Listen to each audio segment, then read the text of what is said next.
जय सिया राम प्यारे बच्चों। Welcome to Siya Ram e learning. जैसा कि पिछले क्लास में हम लोग बीए सेकेंड सेमेस्टर के ह्यूमन ज्योग्राफी के एक महत्वपूर्ण टॉपिक भारत के प्रमुख जनजातियों के बारे में बात कर रहे थे। तो आज के लेक्चर में हम लोग मुख्य रूप से बात करेंगे विश्व की प्रमुख जनजातियों के बारे में। तो भारत की जितनी प्रमुख जनजातियाँ थी उनके बारे में हम लोगों ने डिटेल में एनालिसिस किया और उसके बारे में हम लोगों ने पढ़ा और समझा। तो आज हम लोग शुरू करने वाले हैं नई सीरीज जिसको हम लोग कहेंगे विश्व की प्रमुख जनजातियाँ। तो विश्व की प्रमुख जनजातियों में अगर हम बात करें तो अगर हम भूमध्य रेखा से शुरू करते हैं इक्वेटर से, तो इक्वेटर के पास पाई जाने वाली जो सबसे प्रमुख जनजाति है वो है पिग्मी। तो आज के लेक्चर में हम लोग मुख्य रूप से पिग्मी के ही निवास क्षेत्र, उसके जीवन यापन के ढंग, उनके भोजन, उनके वस्त्र और उनकी सामाजिक व्यवस्था के बारे में जानें। तो सबसे पहले चलिए शुरू करते हैं कि पिग्मी का निवास क्षेत्र कहाँ है या पिग्मी जनजाति जो है वो पूरे विश्व में किस स्थान पर पाई जाती है। तो जनजाति क्या होता है इसके बारे में हम लोग पहले ही बात कर चुके हैं, पिछले क्लास में 2-3 क्लास में हम लोग इसके बारे में बात कर चुके हैं, तो उसके बारे में बात नहीं होगी।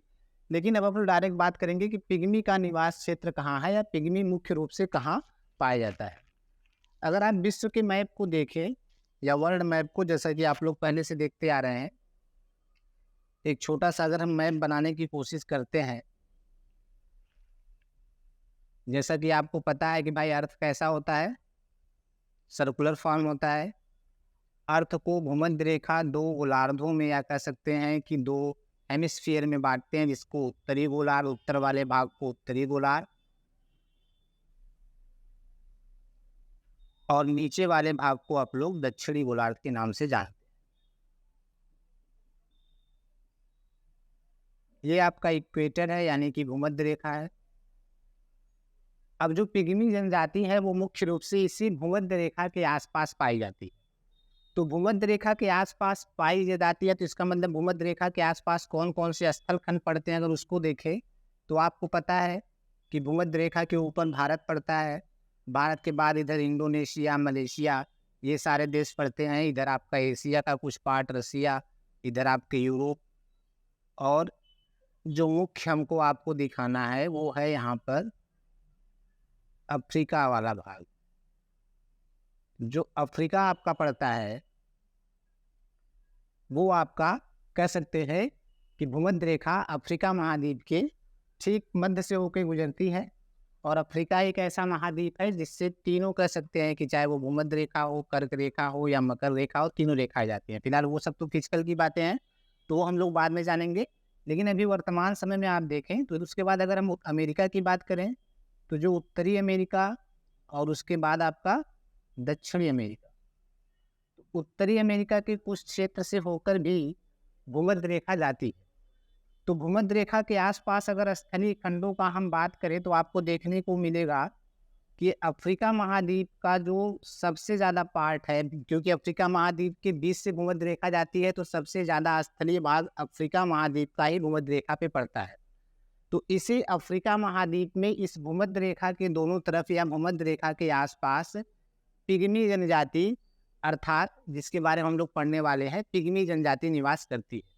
तो अगर आपसे ये पूछा जाता है कि पिग्मी जनजाति ज़्यादा कहाँ पाई जाती है या प्रमुखता कहाँ पाई जाती है, तो सबसे पहले अगर आप महाद्वीपीय स्तर पर बताएंगे तो अफ्रीका महाद्वीप में पाई जाती है, क्योंकि अफ्रीका महाद्वीप में ही सबसे ज़्यादा विषुवत रेखा के आसपास स्थलीय भाग पाया जाता है। अब कुछ विशेष क्षेत्रों की अगर हम बात करें कि मुख्य अब इन अफ्रीका महाद्वीप में, इस अफ्रीका महाद्वीप में पिग्मी जनजाति कहाँ पर मिलती है, तो सबसे पहले अगर हम देख लें तो जैसे कि आप लोग प्रिमिटिव इकोनॉमिक्स के बारे में आगे चल के पढ़ेंगे, यानी कि आदिम अर्थव्यवस्था के बारे में, जिसमें आपको ये पता चलेगा कि जो सबसे प्रमुख कुछ आदिम अर्थव्यवस्थाएं हैं जो वर्तमान समय में जनजातियों के द्वारा की जाती है। पहले पूरे मानव समुदाय के द्वारा किया जाता था, लेकिन अब केवल जनजातियों के द्वारा ही आदिम अर्थव्यवस्थाएं देखने को मिलती है। तो अगर हम आदिम कालीन देखें तो सबसे प्रमुख जो कह सकते हैं कि क्रियाकलाप था या आर्थिक क्रिया थी वो था आखेट का। तो जो पिग्मी जनजाति है ये भी मुख्य रूप से एक आखेटक जनजाति ही है। आखेट का मतलब होता है कि जंगलों में विचरण करना, घूमना, यानी टहलते रहना, घूमते हुए जो भी चीज़ें मिल जाएँ आपको अपने जीवन यापन के लिए उसको इकट्ठा करना या फिर हंटिंग या शिकार करना, ये सब आखेट के अंतर्गत आता है।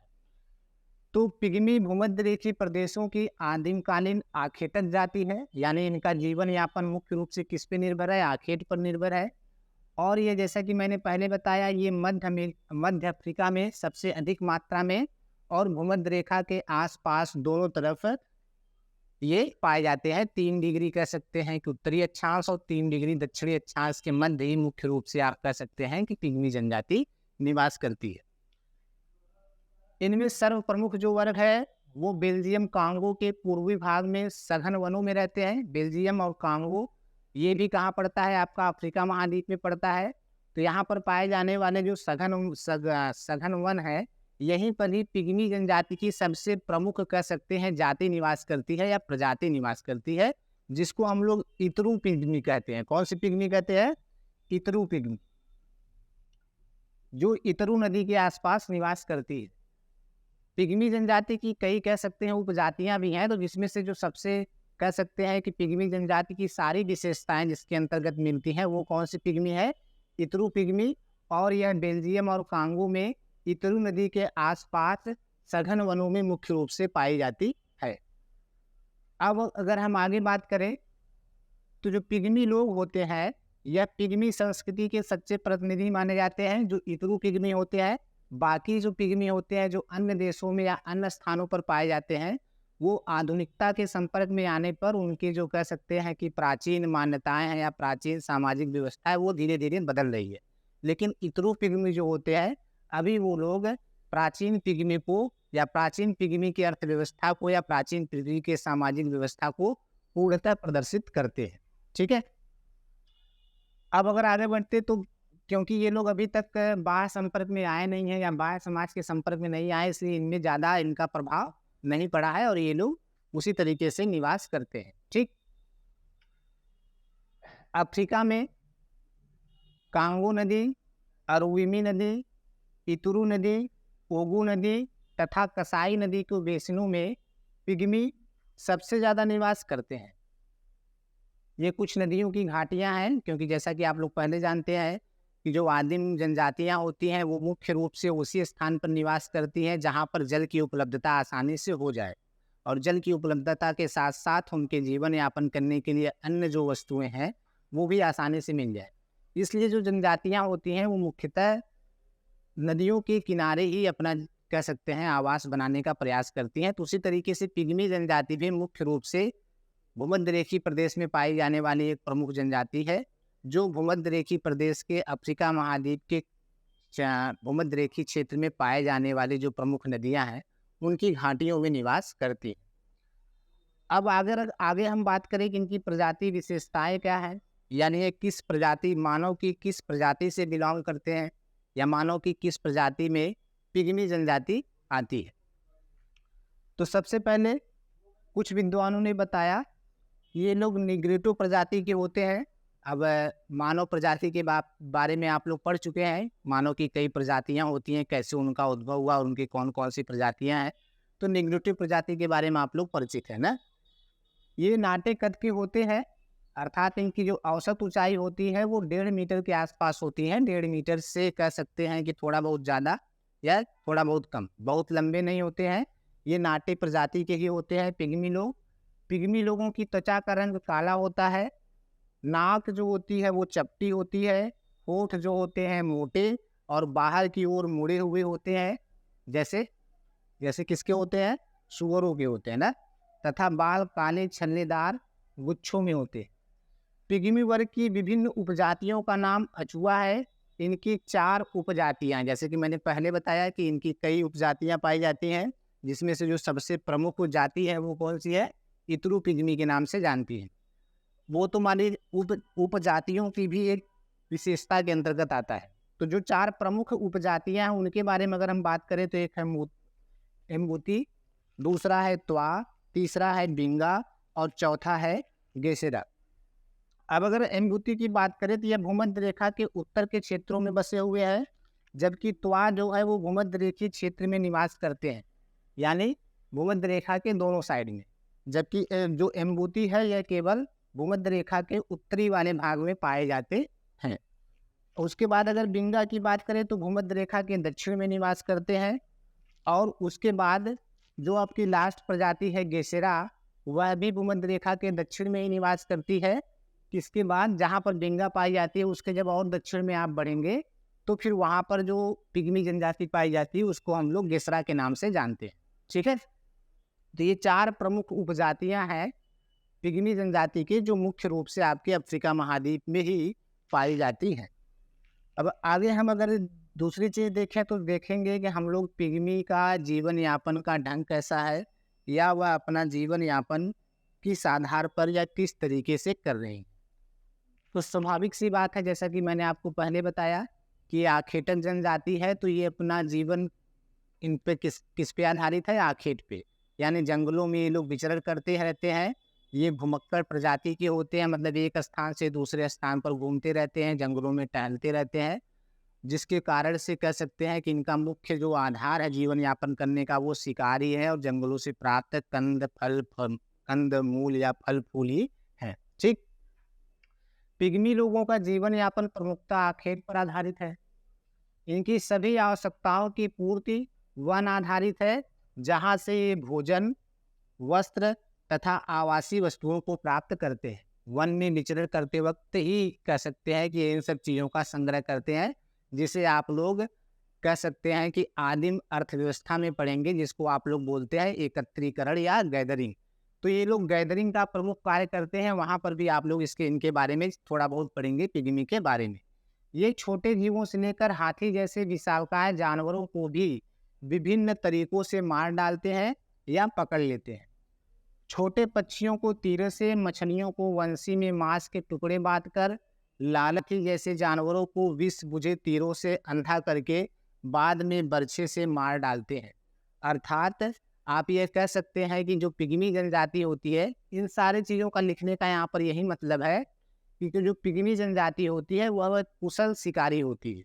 वह सभी प्रकार के जानवरों का शिकार करना जानती है या अच्छे से करती है, क्योंकि उन्हीं वही मुख्य आधार है उनके भोजन का और जीवन निर्वाह का। ये चौकन्ने, कुशल प्रेक्षक और दक्ष शिकारी होते हैं, जैसा कि मैंने पहले इसके बारे में चर्चा किया। ये पेड़ों पर चढ़ने, जानवरों की बोलियों को नकल करने, बिना आवाज़ किए पक्षियों या जानवरों के पास पहुंचने तथा एकाएक हमला करने आदि में माहिर होते हैं। सब मिला जुला के ये कुशल शिकारी के जितने भी गुण होते हैं वो सब पिग्मी में पाए जाते हैं, और ये आसानी से कह सकते हैं अपने शिकार को ग्रहण कर लेते हैं या शिकार कर लेते हैं। इनकी स्त्रियां और बच्चे जंगलों से फल फूल, कंदमूल इकट्ठा करते हैं। अब खादानों में तथा लकड़ी काटने आदि कामों में नौकरी भी करने लगे हैं। जैसे जैसे आप समझ रहे हैं, जैसे जैसे आपका देश या आपका विश्व विकास कर रहा है, तो हर जगह जैसे जैसे पहुँच बढ़ रही है हम लोगों की टेक्नोलॉजी के कारण, तो वैसे वैसे ये लोग भी जो जनजातियां हैं ये भी हमारे कह सकते हैं कि आधुनिक समाज में हस्तक्षेप करने लगे या आधुनिक समाज में अपनी भागीदारी देने लगे हैं। तो ये थोड़ा बहुत काम आधुनिक समाज में भी करते हैं। अब जैसे लेकिन इनका जो मुख्य कह सकते हैं व्यवसाय है या मुख्य आधार है जीवन यापन करने का, वो आखेट ही है। इसके अलावा ये कहीं कहीं पर अलग अलग जगह पर काम भी करते हुए देखे जाते हैं। ठीक, अब अगर इनके हम वस्त्र की विशेषता की बात करें, ये किस प्रकार के वस्त्र का धारण करते हैं या किस प्रकार के वस्त्र उपयोग में लाते हैं, तो कोई विशेष प्रकार का वस्त्र इनके द्वारा नहीं ग्रहण किया जाता है, क्योंकि पिग्मी एक आदिम जनजाति है, तो ये बहुत कम वस्त्र ही कह सकते हैं कि धारण करते हैं। केवल ये समझ लीजिए कि जो भी शिकार से इनको जानवर से जो भी खाल मिलता है, उन खालों का इस्तेमाल ही ये कह सकते हैं, चमड़े का इस्तेमाल ये लोग वस्त्र के रूप में करते हैं। वही यहाँ पर लिखा गया होगा, क्योंकि पिग्मी जनजाति सबसे उसका एक कारण ये भी होता है कि उष्ण जलवायु में पाए जाते हैं, भूमध्य रेखीय प्रदेश में पाए जाते हैं। जैसा कि आप लोग पिछले साल फिजिकल ज्योग्राफी में पढ़े हैं कि सबसे ज़्यादा उष्ण जलवायु भूमध्य रेखीय प्रदेश में पाया जाता है, क्योंकि वहाँ पर हमेशा आपको सन की उपस्थिति विद्यमान रहती है। वहाँ पर हमेशा आपको सन देखने को मिलता है, और वहाँ पर सबसे कम डिस्टेंस होता है सन से और अर्थ सरफेस के बीच में, तो रोशनी भी उनको मतलब कह सकते हैं कि वहाँ पर उष्ण जलवायु मिलती है। और आर्द्र जलवायु भी होती है। उष्ण जलवायु होने की वजह से गर्मी अधिक होती है। आर्द्र मतलब इसलिए होती है क्योंकि वहाँ पर बारिश भी अधिक होती है या वर्षा भी अधिक होती है। वर्षा भी अधिक होती है और सूर्य की रोशनी भी अधिक मिलती है, यानी इंसोलेशन या सूर्यताप या तापमान की भी अधिक वहाँ पर प्राप्ति होती है, जिसके कारण से गर्मी अधिक होने के कारण ये लोग वस्त्र कम ग्रहण करते हैं या वस्त्रों का इस्तेमाल ये लोग कम करते हैं। इसके कारण से पिग्मी जनजाति हमेशा अर्धनग्न अवस्था में ही रहते हैं। पिग्मी पुरुष और स्त्रियां दोनों पशुओं की खाल, पेड़ों की छाल तथा ताड़ के पत्तों से कमर के नीचे अपना तन ढकते हैं। बाकी ये लोग ऊपर के साइड में खुले ही रहते हैं। ठीक है, उम्मीद करते हैं आपको समझ में आ गया होगा कि किस कारण से ये लोग अर्धनग्न अवस्था में रहते हैं। आगे बढ़ते हैं तो अगर देखिए हम भोजन की बात करें, ये भोजन के रूप में क्या ग्रहण करते हैं, तो इतनी बातें हो गई हैं कि जीवन निर्वाह ये लोग किस तरीके से करते हैं, जीवन यापन ये लोग किस तरीके से करते हैं, उस आधार पर आप इनके भोजन का भी अंदाजा लगा सकते हैं या बता सकते हैं। तो अगर आखेट करते हैं तो जो आखेट से वस्तुएं प्राप्त होती है, कंद मूल या फल फूल, वही ग्रहण करेंगे। शिकार करते हैं तो शिकार से प्राप्त जो मांस होगा, या अगर मछली पकड़ते हैं तो मछली से प्राप्त जो मांस होगा, इन सब चीज़ों का ये लोग इस्तेमाल खाने के रूप में या अपने भोजन के रूप में करते हैं। उसके साथ साथ जंगलों से या वनों से इनको जो भी चीज़ें मिलती है, जैसे शहद हो गया, केला हो गया, मशरूम हो गया, इन सब चीज़ों का भी ये लोग भोजन के रूप में इस्तेमाल करते हैं। क्योंकि ये उष्ण प्रदेश में या भूमध्य रेखीय प्रदेश में पाए जाते हैं, तो इनका जो सबसे प्रमुख भोजन है या बहुत पसंदीदा भोजन है वो होता है दीमक। क्या होता है? दीमक। दीमक आप लोग देखे होंगे आपके घरों में, लकड़ियों में या फर्नीचर्स में लगते हैं, छोटे छोटे कीड़े होते हैं ना। तो दीमक को ये लोग बहुत ही पसंद करते हैं और दीमक को पिग्मी लोगों का चावल कहा जाता है। क्या कहा जाता है? चावल। जैसे चावल आप लोग प्रयोग करते हैं खाने में, उसी तरीके से पिग्मी लोग दीमक को चावल के रूप में प्रयोग करते हैं, या ऐसा कहा जाता है कि जितना पसंद आप चावल करते हो उसी तरीके से पिग्मी लोग दीमक को भी पसंद करते हैं। तो दीमक को पिग्मी लोगों का चावल कहा जाता है। तो भोजन के रूप में ये लोग दीमक, चींटियाँ, लार्वा, शहद, केला, मशरूम आदि चीज़ों का कह सकते हैं इस्तेमाल करते हैं। ये लोग कच्चा मांस भी खाते हैं तथा मांस को भून के भी खाते हैं।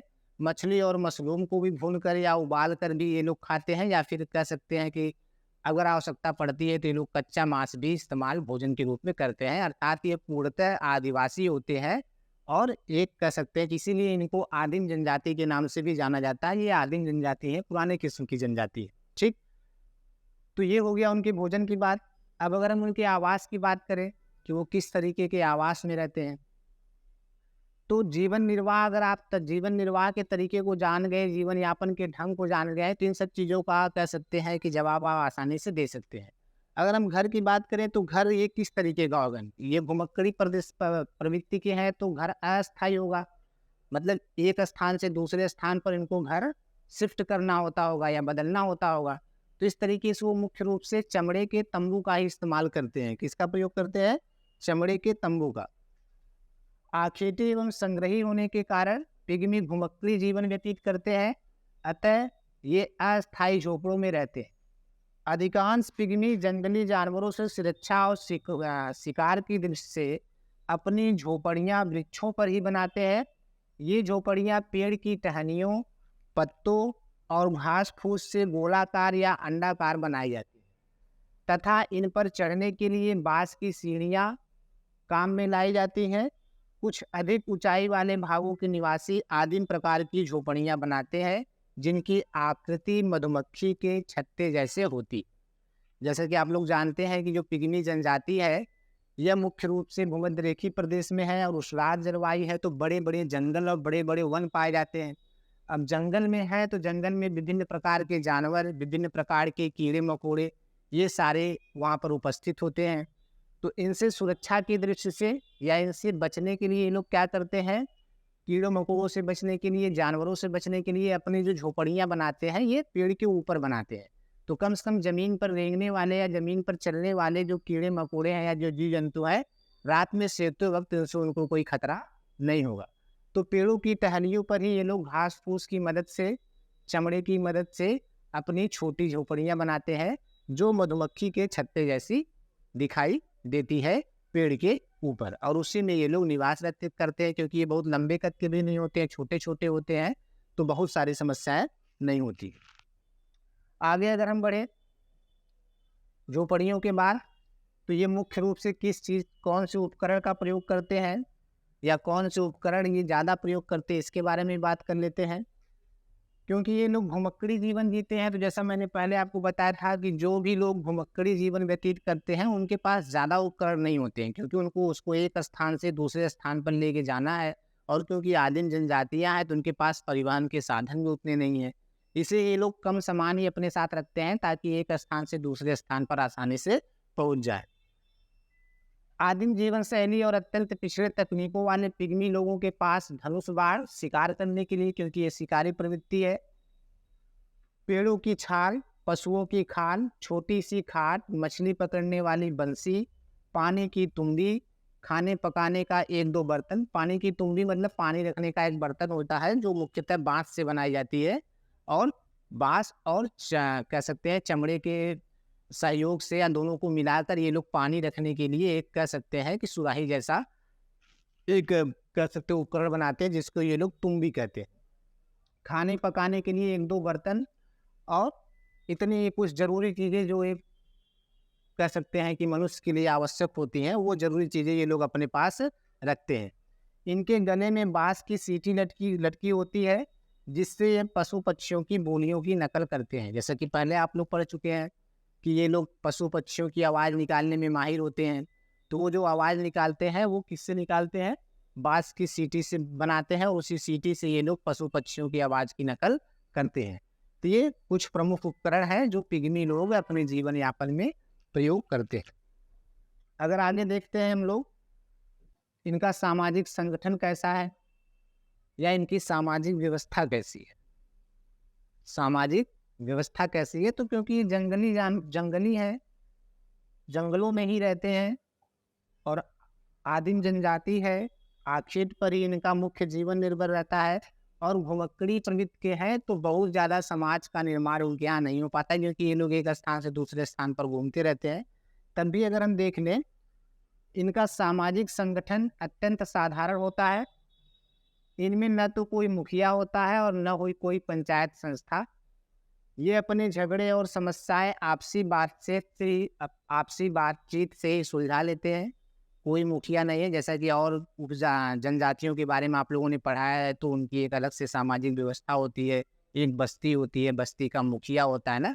क्योंकि ये भूमक्कड़ी प्रवृत्ति के हैं तो फिर बस्ती बनना तो सब, और पेड़ के ऊपर घर बनाना है, और क्योंकि भूमक्कड़ी प्रवृत्ति के हैं तो 4-5 लोगों का ही समूह रहता है, ज़्यादा लोगों का समूह नहीं रहता है। ठीक, ये किसी अज्ञात किंतु दयालु वन देवता में विश्वास करते हैं। अब भाई, अब इनका जीवन ही वनों पर निर्भर है, तो इनका देवता भी अब उन्हीं की वजह से ये लोग जीवित हैं, तो ये लोग वन देवता को ही मानते हैं या वन देवता में ही विश्वास करते हैं। बच्चों की पैदाइश पर वन देवता को खुश करने के लिए विशेष प्रकार के गीत गाते हैं, गाना बजाना। इनका संगीत, नाच गान और आमोद प्रमोद परंपरागत मूल्यों, आस्थाओं और धार्मिकता आदि का अधिसूचक होता है। मृत्यु के बाद के विषय में इनका कोई चिंतन नहीं है। किसी के मरने पर ये अपने झोपड़े के पास जला लेते हैं और वहाँ से खेमा उखाड़ लेते हैं।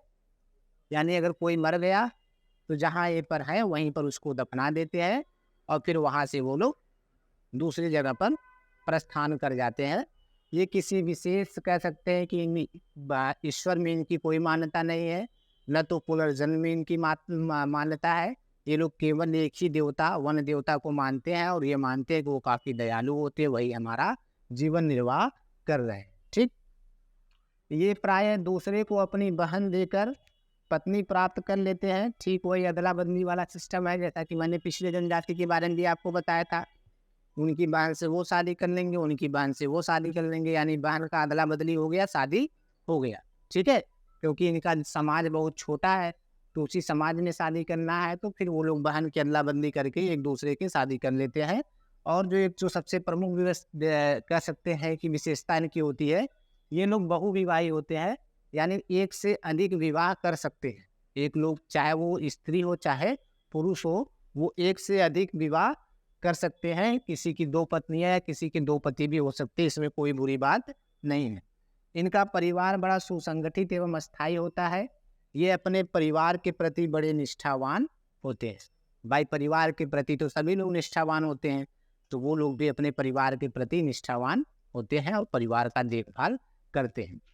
तो इस तरीके से आप लोगों ने देखा कि पिग्मी जनजाति कहाँ पर निवास करती है या उसका निवास क्षेत्र क्या है और उसके जीवन जीने का तरीका कैसा है, वो किन किन चीज़ों का इस्तेमाल करती है या उनकी शारीरिक बनावट कैसी है। तो इस लेक्चर के माध्यम से आप लोगों ने पिग्मी जनजाति के बारे में सीखा। उम्मीद करते हैं आपको ये लेक्चर या जो भी चीज़ें आप बताई गई हैं वो समझ में आया होगा। आज के लेक्चर में, आज की क्लास में इतना ही। जल्द ही मिलेंगे नेक्स्ट क्लास में, तब तक के लिए धन्यवाद। ख्याल रखिए, मस्त रहिए।